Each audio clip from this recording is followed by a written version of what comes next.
Welcome. A while back, I made a video taking a look at Luna, the Shadow Dust, the first title from the small team at Lantern Studio.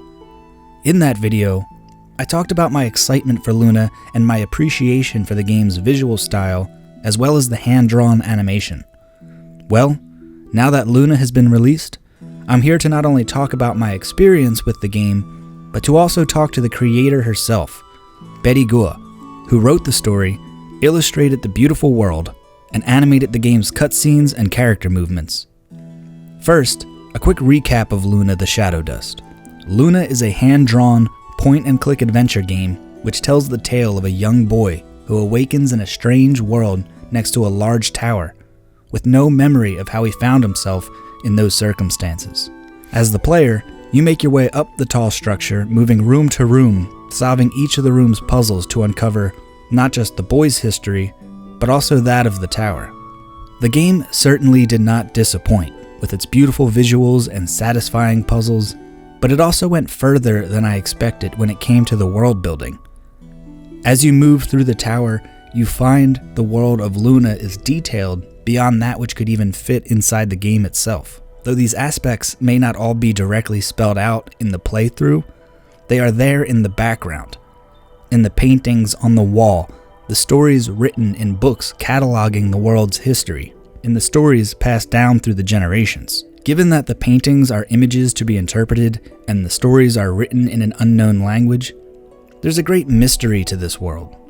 A wealth of knowledge seemingly unattainable to the player even though it's all right in front of the player's eyes. Beidi Guo has good reasons for this, as she explains here. Yes, that's actually my real life experience. So I love to go to church. I don't have any religion background, but I love to go there and to look at those thin glasses and try to read those biblical stories. Right. And I have the exact feeling that I realize why it draws me so much towards those architects is not because I'm religious. It's because that I can understand part of it, but not completely. Yeah. So if I go there, it's say a textbook written on the window. I read a textbook, probably I will come home and I will never bother to go again. Right. But because of it's expressed in a way that every time you go, you figure out something new. You have a different interpretation from your own. And when you grow older, so like when I was young, the story of Jesus sacrificing himself scared the shit out of me. Right. It's just a brutal thing. Yeah. But then when I grow older, I understand what they're trying to say. The sacrifice, what exactly does it mean? So probably when I get even older, I read those stories, I will have a different understanding. And I think that's why those paintings, those architects can manage to pass on through generation and generation without being destroyed, because people collectively acknowledge the value of them. Well, I'm fascinated about Egyptian hieroglyphy, those paintings. I always wondering, what does people think when say Romans saw them? What do they think? Yeah. When Chinese saw them, what do they think? When Western people saw them, and it just never gets boring. So. Right. If it never gets boring to me, probably it will be interesting, appeal to other people as well. Mm-hmm. So if I create something similar in this game, it will become a universal experience. Having everything spelled out for the player isn't as interesting as developing your own interpretation. And that interpretation can develop and change as you receive more information. So withholding certain details of the world adds to the mystery and overall enjoyment of Luna. But that is not to say that by withholding that information, that she didn't have to fully develop that information. That language in the background is actually the history of this world. It's just written in a language which Beidi Guo developed specifically for Luna the Shadow Dust. That first section reads, "At the beginning of everything, the old god was born from the void. It waved its huge wing and stirred the space. The matter which precipitated from the chaos became the basic substance that made up the world. The energy that raised and fell from the chaos separated into light and darkness. From the light, gradually it gave birth to life and hope. and also to darkness, death. This is an example of a fully fleshed out world which isn't spoon-fed to the player. This was partly inspired by her own experience as a child playing video games in English. We spend actually a good amount of time writing those because we know people will want to decode some of those writings. Right. And that's actually from one of my experience when I was playing the clay animation Neverhood. Right. You mentioned that in your video. Yeah, I saw that. This is a very interesting experience because when I first played that game does have audio. I think it's in English. It doesn't have many dialogue, but it has audio. Like Right. the character there, they speaks English. But for me, when I was young, I do not understand English. Okay. So it's almost like the similar experience for anyone who's playing Luna. You can clearly tell there's a written language, but you can't understand it. If you're wondering how I decoded the text, I used the letter key contained in the art book, which is also available. And I highly suggest that anyone who is interested in Luna as well as game design get the art book, because it goes into great detail about the world as well as the game's design and development process. You get a unique view at the morphing of different game elements, as well as the frames used to create the game's beautiful animations. Everything from early designs of the characters, to the design of each and every puzzle, to the inspirations behind it all. Speaking of inspirations, here Beidi speaks of some influences of the game that she didn't necessarily realize until the process of making the game was well underway. Basically, it's a story about the master and his apprentice. Mm-hmm. So why is that? I never actually really thought about that before. I thought it just comes out of nowhere. But then these days, I spend some time thinking, why is this particular relationship I choose? Because they are not father and son. It could be father and son, but I choose not to. It is master and apprentice. So then I realized it's actually my subconsciously, this is something very personal towards me, because when I was young, my parents are very busy working all the time. So, and I am the single kids generation. So Right. I grew up without any siblings, just by myself most of the time. And so but I watched a lot of films like, Star Wars. You have like Obi-Wan and students. Right. Yeah. And Harry Potter, you have Dumbledore and Harry. So I kind of really drawn towards this kind of relationship that when you are very young, you have someone to look up to. One particular relationship which is really, it moves me all the time, is the importance of forgiveness. Okay. So sometimes it's like in the story of Harry Potter, Harry, in the end, well, it's not directly by him, but Dumbledore chose to die in order to deliver something more important, to left the legacy for Harry.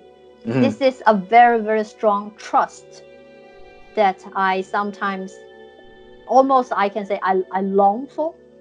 Okay. I would like to be the people that someone can really trust.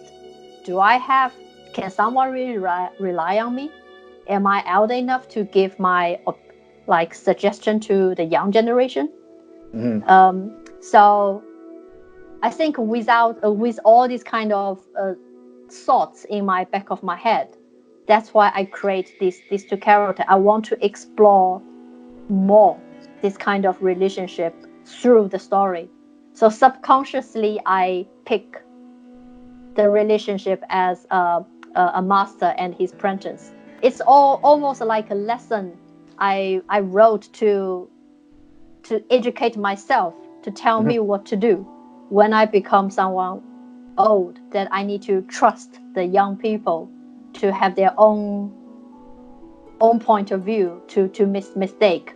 Also, I'm still young to make mistakes. So if I actually made some serious mistake, I would love to be forgive by someone, or to be guided Right. by someone, so I can learn from my mistake. Is So it's a very, so I am playing to a character at the same time, and I imposed my expectation, my thought, spontaneously on these two characters at the same time. right? So There's I'm the little bit student. about you in each. Yeah. Yeah. So I was so surprised. I never thought I had felt this way in the beginning of making the game. I'm just simply writing a story. Right. But I guess every story you wrote is your own story in a way. I find this fascinating because it speaks to the power of the creative process and how not only does the game develop and morph, but so too can the creators. I think the best art comes from those searching inwards to discover something about themselves, a truth about themselves which leads to new discoveries, new universal truths, which they can then pass on to others. In this way, Beidi is sort of a mentor to those who play Luna as she imparts the wisdom she learned through the creative and self-discovery process. The idea of what a mentor can and should be, and perhaps how we all should act. Being able to be strict enough to teach and help grow, but also to be understanding and forgiving enough to support and nurture. The story of Luna, however, contains more than just mentorship, and here, Beidi speaks about some of the other philosophies and inspirations behind the game. So I think the reason that we choose to tell a story which is not just one dimension, because most of the game nowadays, the story is like hero versus evil. Right. That's the common theme that we see from like most of the even films, like animation, like games.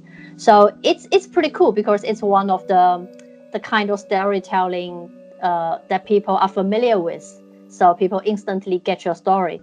But it kind of, we would like to do something slightly different. We still have a hero character, you can tell, which is the main character. You follow his perspective and go through a journey. But we would like to bring in more elements to do with the balance between evil and the goodness. So I think I was never 100% satisfied with like any artwork just become like very one-dimensional. So and then one day I read a book. It become one of my favorite book. Also the inspiration of Luna is written by Ursula Le Guin, the Earthsea Quartet. Okay. Especially the first one is called, I think it's called A Wizard from Earthsea. I was really thrown by the concept in that particular book. It is a fantasy-based book, very similar to like a Lord of the Ring and stuff. But instead of you have a very bad evil people, they talk about more about the greater the mage become in that world, the less magic they want to use. Is because they are aware of that. Okay, when you become a very powerful wizard, you can just easily summon like a storm to destroy your enemy. But if you're also a very wise wizard, you realize by summoning this storm, it's going to cause series of consequences.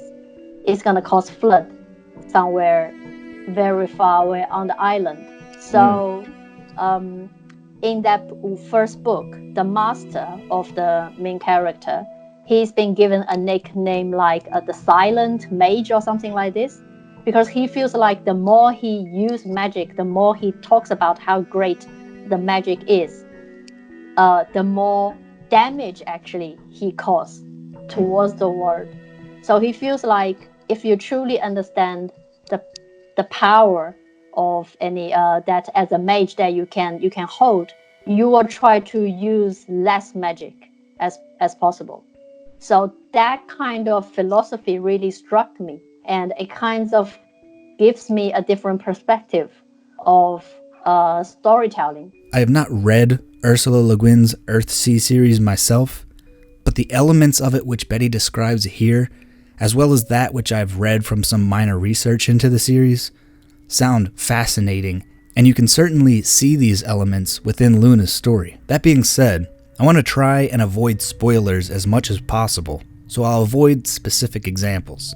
Continuing on with inspirations, one thing that really stood out to me as we continued our interview was her talking about following the development blog of Jason Roberts, the creator behind the game Gorogoa. The relationship between me personally and that game start off development in 2007. So Okay.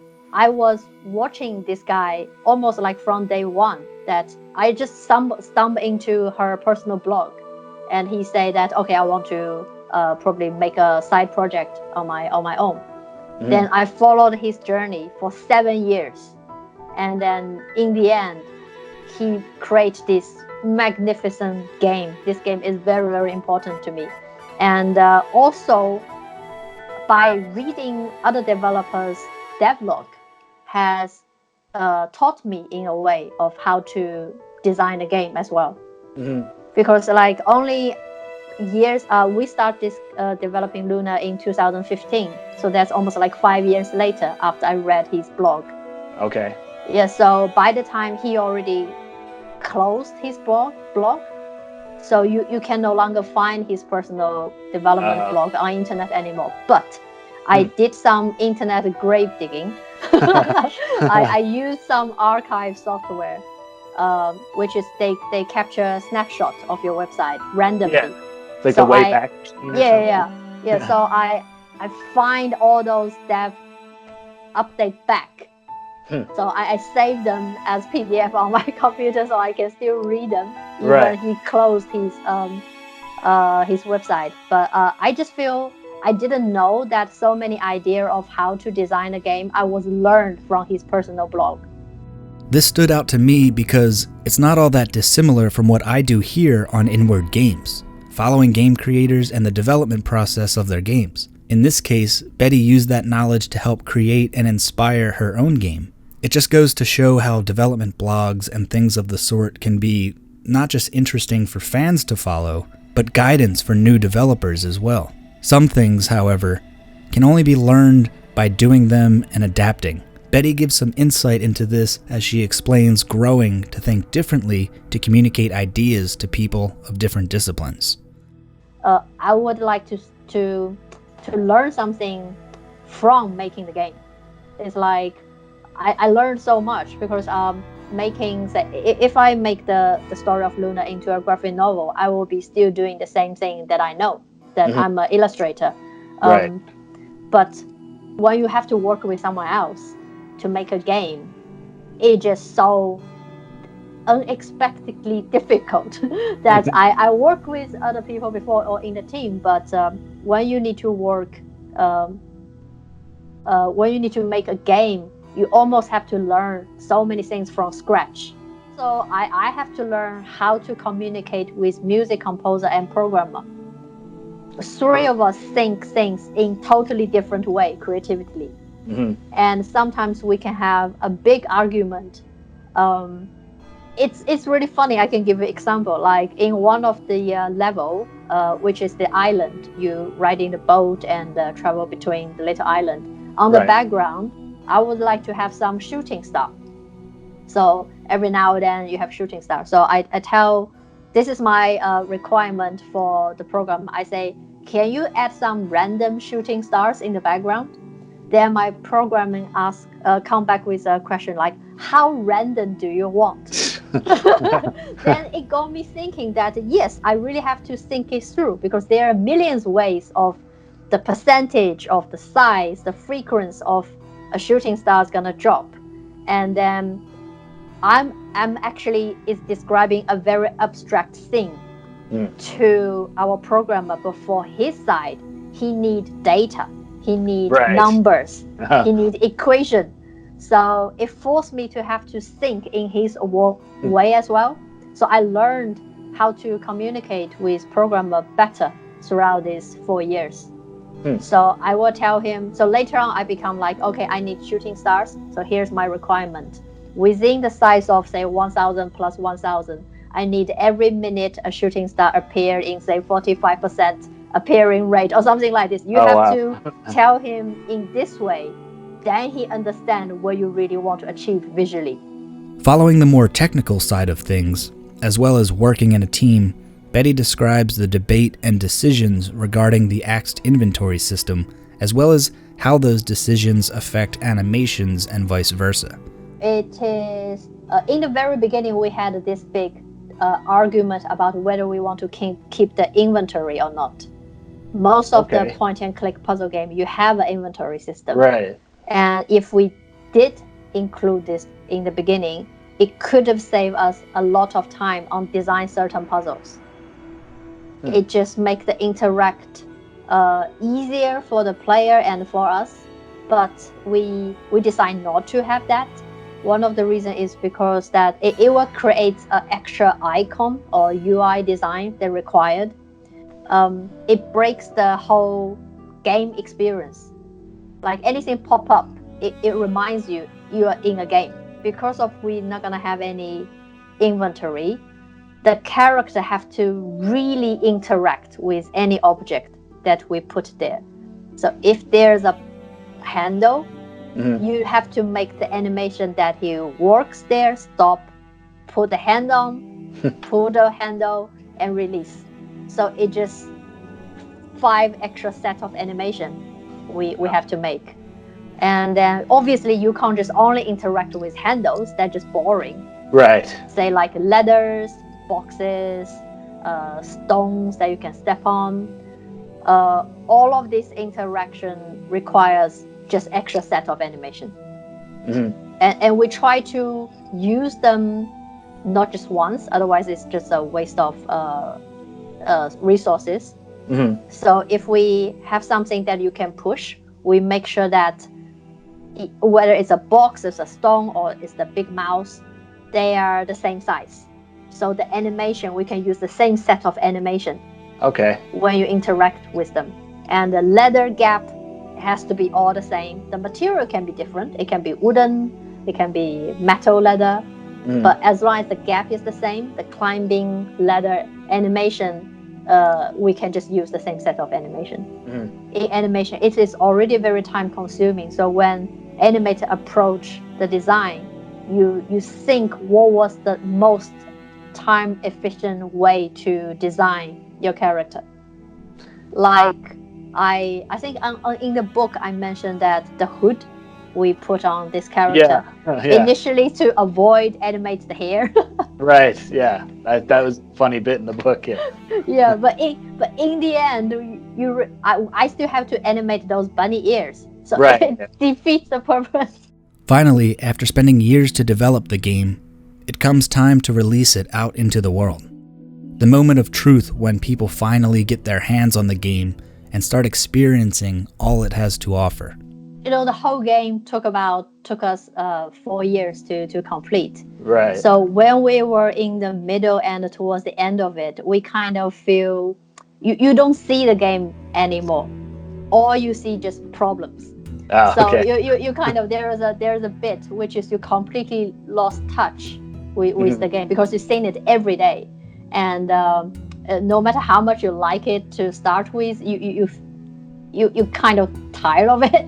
Right. So what really helped us is now the whole game is finished. So now I watch other people play our game. So it kind of now I'm being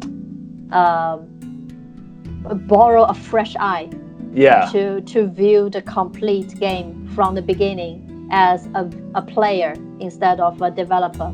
Yeah, I try to You're seeing it anew through their eyes almost. Yes, because the most wonderful thing is they comment when something happened, and all those reactions will be different from my perspective. Right. So they will probably pick up the thing that I don't think is that important, but it really grabs their eyes, or they will probably completely understand the kind of law I'm trying to say. I will be so amazed by that. I was like, wow, that did well, surprisingly. Right. Yeah. We did a little bit of a celebration that finally this game is out. Nice. It feels very strange when a game you have been working so long finally is out. You imagine this moment for a very long time. Right. But when a moment came, the excitement is less than you expected. Huh. Interesting. Yeah, you have a mixed feeling. You feel like I love my kids so much, but now he's finally go to college. I cannot wait to kick him out. Well, that time has finally come, and Lantern Studios' game is all grown up and off to college, where it has received great marks. After this interview, I got a really good idea of how this game came about, how the storytelling was informed, where the meaning came from, how the idea as a whole spawned, grew, and ultimately developed into the finished product, which is Luna the Shadow Dust. I also got the chance to hear how Beidi has developed as a game developer. I enjoyed Luna before this interview, but now I have a greater appreciation for the game and the game development process as a whole. I want to thank Beidi Guo for taking the time to sit down and talk with me, and I also want to congratulate her and the entire Lantern Studio team on releasing an amazing game after years of hard work and dedication. I also want to thank all who watched this video. I hope you found it interesting. I hope you learned something from Beidi as I have. And if you have, give my subscription button a ring, like the bell, and thumbs up in the comments. And of course, go check out Luna the Shadow Dust. Thanks for watching, and keep on supporting indies.